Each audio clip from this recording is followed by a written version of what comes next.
Hello friends, welcome to my vlog. So happy Independent Day. That's not happy independent for women. So friends, मैं तो बस इतना कहना चाहती हूँ कि इंडिया में कोई औरत सेफ ही नहीं है, अपने घर पे नहीं है, कोई बाहर नहीं है। 7 बजे के बाद एक बेटी को मना कर दिया जाता है कि बेटा तुम बाहर मत जाओ, अपना ख्याल रखना। जो भी बाहर जाता है, बहुत सारी नाइट ड्यूटी में औरतें रहती हैं।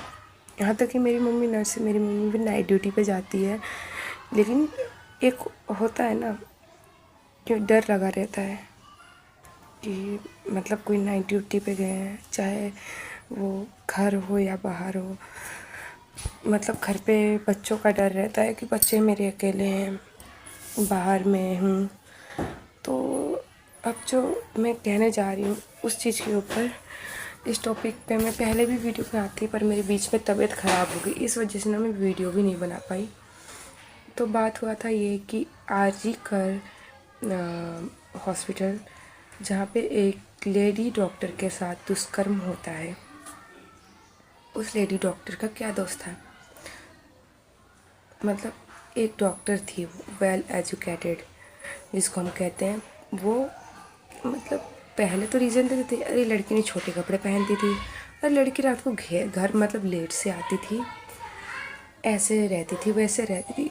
हज़ार रीजन्स देते थे, सोसाइटी वाले हज़ार रीज़न देते थे एक लड़की को ट्रोल करने में, इसलिए उसके साथ दुष्कर्म हुआ। लेकिन इस लेडी डॉक्टर का क्या कसूर था, बताइए आप। सो फ्रेंड्स, आप ही बताइए उस लेडी डॉक्टर का क्या दोष था जो उसके साथ इतना ज़्यादा दुष्कर्म हुआ। वो तो नाइट ड्यूटी पे थी, अपने मम्मी से बात करके वो सोने गई थी। तो उसका क्या गलती था ऐसे जो उसके साथ इतना बड़ा हादसा हुआ। रोंगटे खड़ी कर देने वाली बात है ये कि एक महिला डॉक्टर के साथ ऐसे हो गया। अब समाज क्या वो रीज़न देगी, उसे छोटे कपड़े पहने थे या फिर उसने डॉक्टरी करके गलत किया। आजकल के टाइम में समाज इतना ज़्यादा वो करती कि अपने बेटों के ऊपर वो ध्यान नहीं देते, दूसरों के बहू बेटियों के ऊपर कीचड़ उछालते हैं। यहाँ तक कि बेटी भी जब नाइट शिफ्ट पे जाती है ना, तो घर से 1000 बार फ़ोन आते हैं, चाहे वो डॉक्टरी का हो चाहे किसी चीज़ का हो। उसने भी डॉक्टरी करके क्या गलती किया था, बताइए। उसने डॉक्टरी करके अपने घर वालों को पाल रही थी, अपने घर वालों के साथ खुश थी। बस वो नाइट शिफ्ट पे थी और वो सोने ही जा रही थी, थोड़ा सा रेस्ट लेने।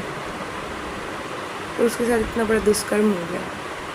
जैसे तो हमारे इंडिया में अनगिनत होते हैं, पहले भी एक शायद कहीं पे हुआ था, मैंने उस टाइम बहुत टाइम पहले सुना था। एक लेडी डॉक्टर, आई थिंक मैं नाम नहीं ले सकती, उनके साथ भी हुआ था। उनको ऐसे कर दिया गया कि उनके साथ दुष्कर्म करके दरिंदों ने उनके लाश को जला दिया था जिंदा, शायद से ऐसा केस था। तो उस टाइम भी एक्शन लिया गया। और अभी भी मैं तो चाहती हूँ कि ऐसे लोगों के साथ ना ऐसा होना चाहिए कि एक शायद बिहार में शायद एक घटना हुआ था, जहाँ पे एक लड़की थी जो अपने घर पे ही वो चलाती थी, होम क्लिनिक नर्सिंग होम चलाती थी। कुछ सुना है उसके बारे में। उसने अपने बॉयफ्रेंड का ना प्राइवेट पार्टी काट दिया था, क्योंकि वो उसको धोखा दे रहा था, काफ़ी टाइम से शादी करूँगा कह रहा था। फिर उसने किया नहीं, तो उसने वो इतना परेशान हो गई, उसने अपने घर वालों को छोड़ दिया, उसने सब कुछ छोड़ दिया।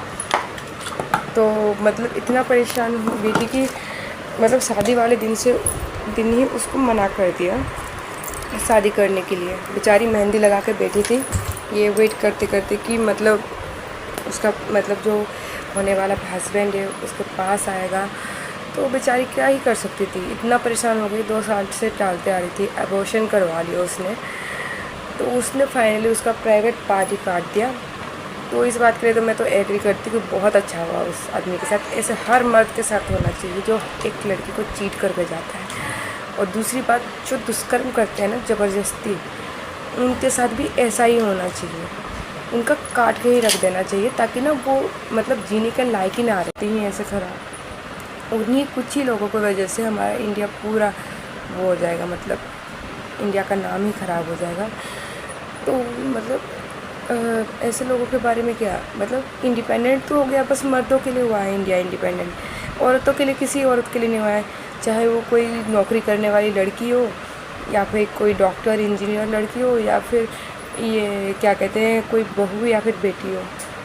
आजकल लव मैरिज में क्या, अरेंज मैरिज में भी हो रहा है। किसी को मतलब अपना फैमिली अच्छा दिखा के शादी करके ले आते हैं और फिर उसको खूब प्रताड़ित करते हैं, मतलब उसके मर्ज़ी के ख़िलाफ़, मतलब उसको ज़िंदगी जीने के लिए बोलते हैं कि तुम ऐसे जियो वैसे जियो, वैसे कपड़े मत पहनो ऐसे।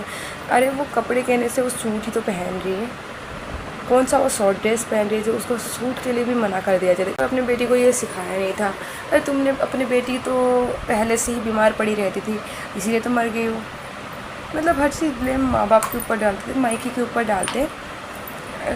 मतलब ऐसे देखते हैं ना जैसे कि मतलब एक स्कूल टीचर जब स्कूल टीचर जो होते हैं ना, जो उनकी मतलब स्टूडेंट जब कुछ वर्क करके नहीं आते हैं, होमवर्क करके नहीं आते हैं, तो जैसे मम्मी पापा को पीटीएम में बुला के उनकी जैसे बेइज्जती करते हैं ना, तो वैसे ही एक जो होते हैं ना मतलब इन लॉज, सास ससुर, वो वैसे ही माँ बाप को घर पे कुछ फंक्शन के बहाने बुलाएंगे, फिर बोलेंगे कि अरे तुम्हारी बेटी तो ऐसी है, तुम्हारी बेटी तो ज़्यादा बोलती है, तुम्हारी बेटी तो बहुत मतलब उल्टा जवाब देती है, तुम्हारी बेटी तो ऐसे ही है। कितना कुछ उनको कंप्लेन कर देते हैं। जैसे एक स्कूल टीचर होता है अपने मतलब पीटीएम में पेरेंट्स को बुला के, तो मुझे तो एक स्कूल टीचर की तरह ही लगते हैं वो उस टाइम। और मतलब आजकल के टाइम में लव मैरिज को कहते हैं गंदा, पर हर लव मैरिज गंदा नहीं होता है। मैंने भी लव मैरिज किया है, मेरे केस में तो आज तक ऐसा नहीं हुआ। मुझे तो बिल्कुल बेटी की तरह अपने घर पे रखा जाता है, मतलब मेरे सास ससुर सब मुझे अपनी बेटी की तरह मानते हैं। मेरे हस्बैंड मेरे को फ्रीडम दी है, मुझे कभी किसी चीज़ से मना नहीं किया है कि तुम ये कपड़े मत पहनो, वो मत पहनो, कुछ चीज़ मुझे मना नहीं करते। मतलब हर चीज़ के लिए मेरे सपोर्ट करते हैं, मैं उस बात से ही बहुत खुश हूँ। लेकिन कुछ शादियाँ होती हैं जिनमें मतलब पहले बहुत मीठापन दिखाते हैं, बाद में अपना असली भड़ास उतार देते हैं उस शादी के ऊपर कि अरे ये तो लड़की ही ऐसी थी। तो मतलब और इसी वजह से मतलब हमारे समाज में ना आज तक के टाइम में मतलब जो लड़कियां होती हैं ना, मतलब किसी भी फैमिली में जाने से पहले ना 1000 बार सोचती हैं।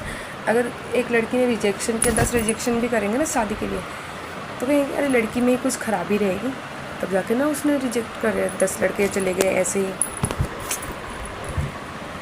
10 लड़के चले गए क्योंकि वो लड़की जांच परख करती है हर लड़के की, इसीलिए 10 लड़के ऐसे ही चले जाते हैं। अगर उनमें से एक लड़का अगर अच्छा होता तो लड़की ना उसी टाइम मान जाती, लेकिन उन 10 लड़कों में से कोई भी, सब लड़के का कैरेक्टर एक बार चेक किया जाता है। क्यों लड़की को जांच पड़ताल करने का हक नहीं है अपने होने वाले लाइफ पार्टनर के?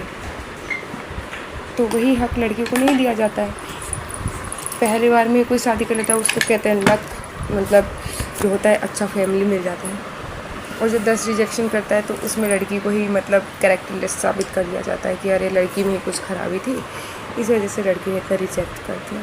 तो एक आज़ादी से भी लड़की को मतलब जो सोच है ना, लड़की को एक आज़ादी भी नहीं देते हैं कि वो अपना सोच रख पाए सबके सामने। उसके लिए भी कितना ट्रोलिंग मिलती है एक लड़की को आज के कल के टाइम में। तो वही इंडिपेंडेंट कहाँ से होगा हमारा इंडिया, जब हम मतलब बहू बेटियों को जब ढंग से मतलब घर पे जीने नहीं देते हैं। मतलब बाहर जाती तो हर चीज़ में डर डर के जाती हैं, हर चीज़ में डरना, हर चीज़ में मतलब घुट घुट के रहना, तो कहाँ से हुई आज़ादी? उस जो महिला डॉक्टर के साथ जो दुष्कर्म हुआ है ना, उसके लिए तो उस आदमी का तो काट के रख देना चाहिए, ताकि वो न जीने के लायक रहे न मरने के लायक रहे, लटक जाए बीच में बस। ऐसा होना चाहिए उस आदमी के साथ जिसने इतना गंदा काम किया है। ऐसे लोगों को तो हम मर्द भी नहीं कह सकते, वो तो बीच वाले गिनती में ही आते हैं। इससे अच्छा तो वो किन्नर्स होते हैं जो मतलब अपने मेहनत से ही कहूँगी कि लोगों को दुआ करके मतलब जीते हैं, दुआ दे के उनको मतलब अच्छे बातें वो करके मतलब उनको आशीर्वाद दे के, वो मतलब दूसरों को विशेष दे के बहुत सारे वो मतलब अपना अर्निंग करते हैं, चाहे कुछ भी करते हैं, लेकिन वो इज्जत की लाइफ तो उनकी भी नहीं है, लेकिन उन्हीं से उनको इज्जत मिलता है कि वो सबको दुआ देती है। लेकिन इन मर्दों को तो जीने का हक ही नहीं है, लेकिन इनको आसानी मौत भी नहीं मिलनी चाहिए। इनका तो सही में मतलब कहीं का नहीं छोड़ना चाहिए, ना जीने के लायक छोड़ना चाहिए, ना मरने के लायक छोड़ना चाहिए।